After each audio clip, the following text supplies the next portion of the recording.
It's another edition of Time About the Movies, and today we're taking a look at the three films of May 2nd, 2008.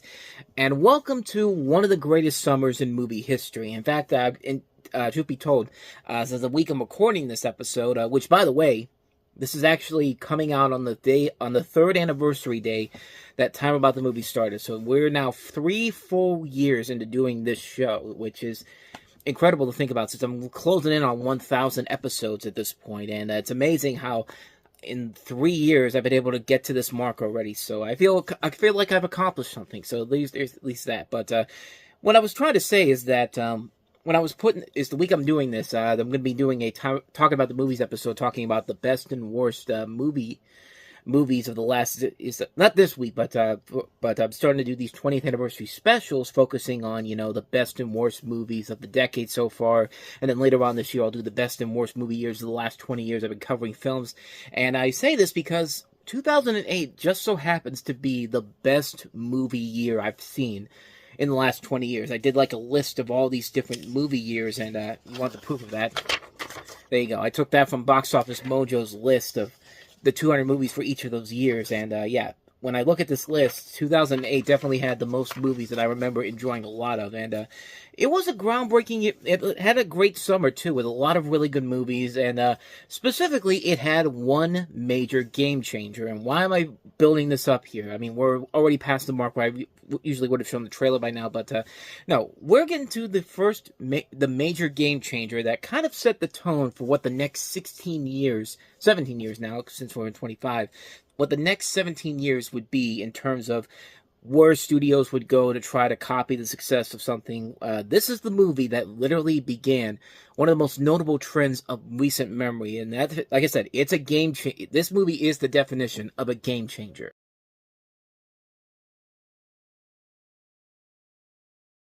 That film is, of course, Iron Man. Iron Man, of course, was the feature film that essentially kicked off a certain universe that I'll delve more into at the end of this thing. But let's talk about the movie itself, because they don't really. This movie doesn't really. The focal point of the cinema of the universe that this starts off doesn't happen until the very end here. So I'll save that for the end. But in a contemporarized version of the origin story of Iron Man, you have Tony Stark, played by Robert Downey Jr., who's attacked and critically wounded in an ambush in Afghanistan and is imprisoned in a cave by the terrorist group the Ten Rings, who want Tony to build a copy of Stark's company's latest project, the Jericho missile. A fellow Captain Yinsen, played by Sean Taub, creates a device that keeps Tony alive, and they're forced to build the missile. Yinsen helps Stark escape the group from using an arc reactor to turn Stark into an armored superhero to break out of the cave, and is rescued by his buddy James Rhodes, played in this movie by Terrence Howard, and is brought back to America, where Secretary Pepper Potts, played by Gwyneth Paltrow, and the company's manager Obadiah Stane, played by Jeff Bridges, is waiting. Seeing how his company's weapons are being used for evil, Stark makes the controversial decision for his company to not make any more weapons. After this happens, he uses his expertise to expand on the suit of armor that got him out of the caves to become the superhero Iron Man, when he realizes that Stane has been sending the company's weapons to the same terrorist group that imprisoned him, and they plan on using them on Yinsen's village. Stark also realizes that Obadiah Stane may be more of a threat than he believes, but you can kind of expect that when you look at Jeff Bridges in this movie. It's just like, yeah, this guy clearly isn't going to turn into a bad guy. Get out of here with that. This is directed by Jon Favreau, who at that point was starting to become more of a prolific director. He had made films like Made. He broke out with Elf, which was a massive hit for him. Zathura was a film that was not received the best financially, but it was still a pretty good movie overall. But he never had tackled a big project at this point like Iron Man. So, of course, there was a lot of skepticism to see if Favreau could make the jump to a bigger project like this. And also, this is a film that's relying heavily on Robert Downey Jr., who wasn't really the big box office draw that he was back in the day at this point, or what he eventually will become now. I mean, he was in that comeback stage of his career where, like, he had those years where, of course, he was dealing with all the personal issues and all that. And then as the 2000s got going, started with Kiss Kiss Bang Bang, and then continuing on after that, his career started to rebound a little bit here. So he was still not the reliable draw that I think he is nowadays, but he was surrounded by all this talent across the board here. And I think a movie like Batman Begins proved that, you put in a relative unknown in a big role like this, and you fill him around here with a bunch of awards caliber actors. I mean, Batman Begins had Morgan Freeman, Gary Oldman, Liam Neeson. I mean, Tom Wilkinson, Katie Holmes, like a lot of recognizable talent all around him. Like you can make it, if you can make a movie work, especially if you have a good movie to work with here. And this was bold also for Marvel, because this was the first movie they self-financed on their own. Paramount was only the distributor on the movie, so there was a lot of pressure on them for this movie to deliver on those merits alone, but much more, as we'll delve into in just a little bit here. But regardless of that, it all paid off in the end, because, yeah, this is still one of the best superhero movies ever made. I mean, Robert Downey Jr. is perfectly cast as Tony Stark. He is such a good Tony Stark in this movie. He brings that character to life because he's living through a lot of what Tony Stark goes through in this movie, and he can easily relate to this character, because he falls into the same characteristics that Stark did, and that's more touched on in Iron Man 2, which I don't think is as good as this one here, but I gotta give it credit for doing that at least. But we'll delve more into that when we get to 2010. But the rest of the cast is very good. Terrence Howard's pretty good as Rhodes, and it really would have been interesting to see what would have happened if Rhodey had continued to be played by Howard. But Howard, of course, you know, I think there was contract disputes going on that caused Iron Man 2 to go with Don Cheadle, and that decision has worked out pretty well for that movie. But still would have been interesting to see what Terrence Howard could have brought to the role of Rhodes had he continued on playing that role. Gwyneth Paltrow's really good as Pepper Potts. She isn't the typical damsel in distress that you would think a movie like this would have. And she does actually help Tony stay ahead of his enemies. And that's really something that I really appreciated about this movie, was that she wasn't written as a stock damsel in distress character. She contributes to the movie in general, and she contributes to the story. Jeff Bridges, I think, is great as Obadiah Stane. I mean, he really is a very fun villain in this movie. And yeah, like I said, he's an obvious villain, but at times he is really fun. He has some of the most memorable lines in the movie, like that. I love this. My favorite line of his is when he's talking to Ralphie from A Christmas Story, who's a scientist, and he's got that book. It's literally Peter Billingsley, because of course this is a Jon Favreau production, and Favreau, Vaughn, and Billingsley all work with each other on several projects. And my favorite line from him is when he's screaming at the top of his lungs, "Tony Stark built this thing in a cave with a box of scraps," and the scientist is just like, "Well, I'm sorry, I'm not Tony Stark." And Jeff Bridges is just like, "Of course you're not." And like, I know I completely botched that line, but you get the idea. That the way it's read by Bridges. I mean, Jeff Bridges is a great actor, but people forget that Peter Billingsley can act his ass off too. I mean, this is a kid that's not just Ralphie. He's done a lot of other movies besides Christmas Story and all that. But the writers do a good job of contemporizing the origin of Iron Man without taking it over the edge and changing the origin story with unnecessary things like some other origin films tend to do, as well as coming up with that great mix of action and comedy. The action sequences are so well done, and the film has a lot of those really good one-liners scattered across the film that just makes it so work as well as it can, and the visual effects are amazing to look at. This is actually one of the last things Stan Winston did before he passed away. He worked on the metal suits, he worked on the rubber that was used in the film, and helped to work on the Iron Man costume with this mix of CG, and his company did a pretty good job of handling that, as well as a lot of the other visual effects held into the film. The action is so well done. The final climax of the movie, I think, is very well done. There is a lot of tension. There's a lot of things that make it work. It feels very realistic. Like, something like this could actually happen in real life. And that's one of the things I really was impressed by this whole thing. But, nevertheless, we got to talk about the biggest thing that this movie was setting up for. I mean, when most people went to go see this movie, they were not expecting it to be anything more than just another typical superhero movie. It's like, okay, we've seen this done before time and time again. They're going to go ahead, and of course, we're going to get some kind of no, actually, no. I think this was actually one of the first real superhero movies that actually did the post-credit sequence with actually building something for something. Because we've seen post-credit sequences in other superhero movies and other movies. You know, Masters of the Universe, Buckaroo Banzai, a couple of X-Men movies had mid-credit sequences that really didn't amount to anything. But what they set up here at the end of Iron Man is still something that was nowadays we look at it, it's just like, okay, they had a good idea what they were doing, but when they set this up back in May of 2008, you have no idea how much pressure there was to deliver on what they were asking for with this post-credit scene.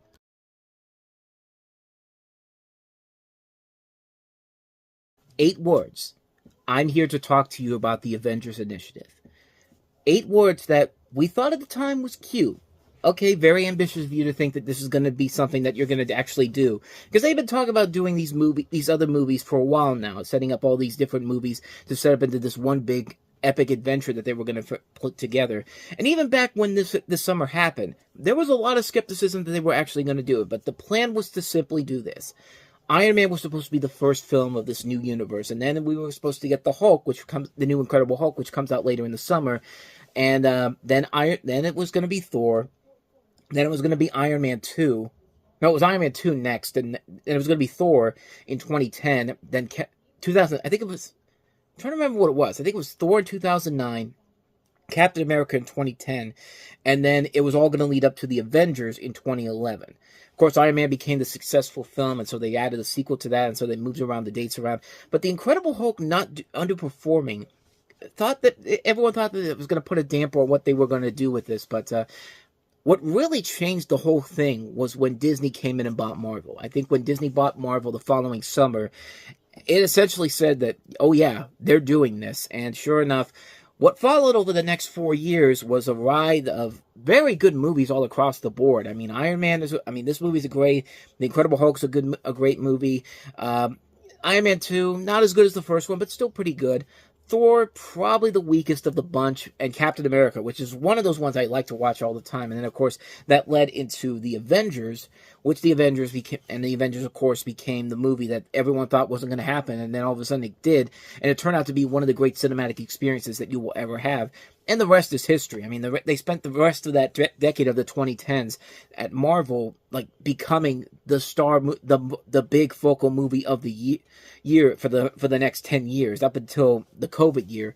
I mean, everyone was always building up, like, what was going to happen next, because they were really delivering, and there were more hits than misses in the MCU before COVID. Nowadays, it's more misses than hits, but it is what it is, and I think there's a lot of problems with the MCU in general, which we'll delve into as we go along on this journey here. But yeah, it's crazy to think that this movie, this one little sequence that they did, a lot of people didn't think they were going to do anything with it at first, but then, of course, all of a sudden, when you get somebody like Kevin Feige, and you get a major company like Disney, who's willing to spend billions of dollars to accomplish whatever you want to do, because they really do believe in what you're trying to do. I mean, that tells you what they were really believing that this was going to work, and hopefully it was going to pay off in something big. And sure enough, it eventually did. We got a lot of great movies out of the MCU since this launched, and yeah. You can't say that this was a failure by any means necessary. It was an experiment that worked and did very, very well. And naturally, when Disney purchased Marvel for $4 billion, I think it's definitely paid off for them, because many of the movies that they made have made that back and then some. It was one of the smartest moves Disney could have made at that point. But going back to Iron Man, because I've spent a lot of time talking about this, Iron Man really is one of the best superhero movies ever made, because of its great cast, a great contemporized origin story, great visuals, great action, just overall fun. It's a fun, solid movie-going experience, and it's the movie that not only helped to relaunch Robert Downey Jr.'s career and put him back into superstardom in a year where he just had a great, great year, because he would have another movie coming out this summer that was just as good, if not just as good as this. But it puts the Marvel Cinematic Universe on the fast track. I mean, this was the movie that did it, and nobody was really expecting it to, but lo and behold, look at what happened. So yeah, that's Iron Man, and of course it's the summertime, so you're going to have movies that are going to try to counter-program you in any way they can.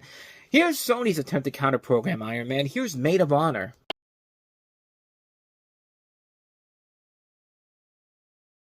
Oh, screw you.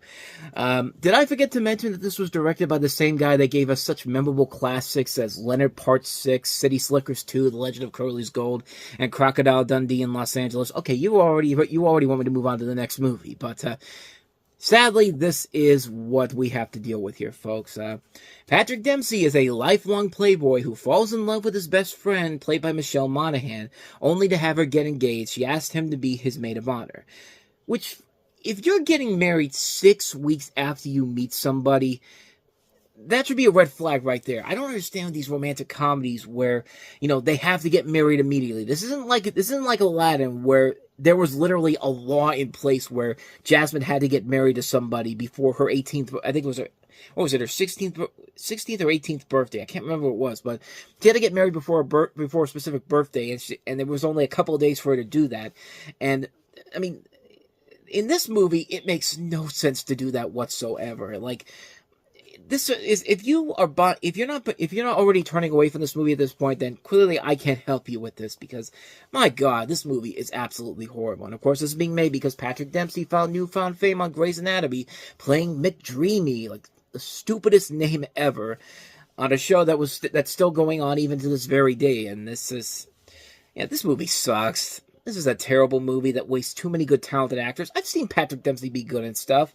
Michelle Monaghan deserves much better than this. You got Sidney Pollack in this movie, the Academy Award-winning director, and he's made great movies in the past, and this was the last thing he did before he died. The last thing he did before he died, and he's playing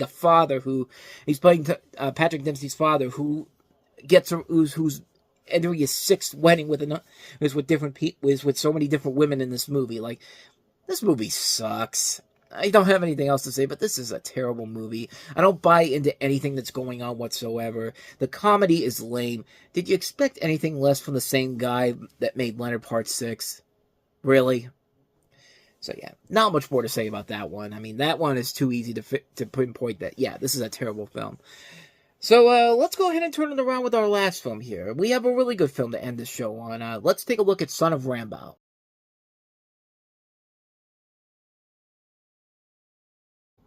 Yeah, remember in the 1980s when everyone was so peeved about Rambo because kids were watching this, and everyone thought that they were going to turn into violent monsters?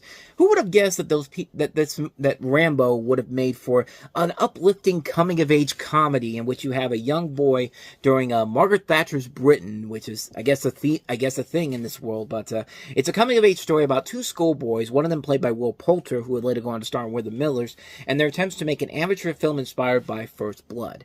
This is directed by Garth Jennings, whose last film we looked at of his was The Hitchhiker's Guide to the Galaxy, and he also did Sing and Sing 2, which surprisingly are really good Illumination movies, one you should definitely check out. And this is another really fun film, too. It's a really good, fun, lighthearted comedy that works really well because you do buy into the characters played by Bill Milner and Poulter, and it's a really fun movie. It's about these two kids who are watching this, and they're not watching First Blood and thinking like, okay, we need to go be extremely violent. No, they want to make their own movie version of this, and they're kids making these little movies, little home movies, and it plays very well. It's a very nice, fun little film, and I don't think anybody would have expected that from a film based off of Rambo of all things. And it's a really good movie. It's a really fun, lighthearted comedy, very impressively put together, a well-made film, a very underrated film. I don't think a lot of people really talk about this one, but it's a really good film that definitely deserves a lot more attention than it gets. It's one I recommend checking out. It's a really good movie. It's a really fun film overall. It's great. Son of Rambo, I highly recommend it. Son of Rambo. Rambo! I don't even know why I did that. I don't know why. Every time I see that title, Son of Rambo, all I think to myself is, Son of Rambo! Like, I don't know why. Like, it was like that for me back in the day when I saw that title. But anyway, that's going to wrap this episode of Time About the Movies up. So next time we meet, we'll have 3 more movies to look at here, including Ashton Kutcher and Cameron Diaz starring in the comedy What Happens in Vegas. And then the Wachowski brothers take on Speed Racer. And you would think that would be the movie that would be the highest grossing film new release of the weekend. But no, that was not the case. So that means it must be bad, right?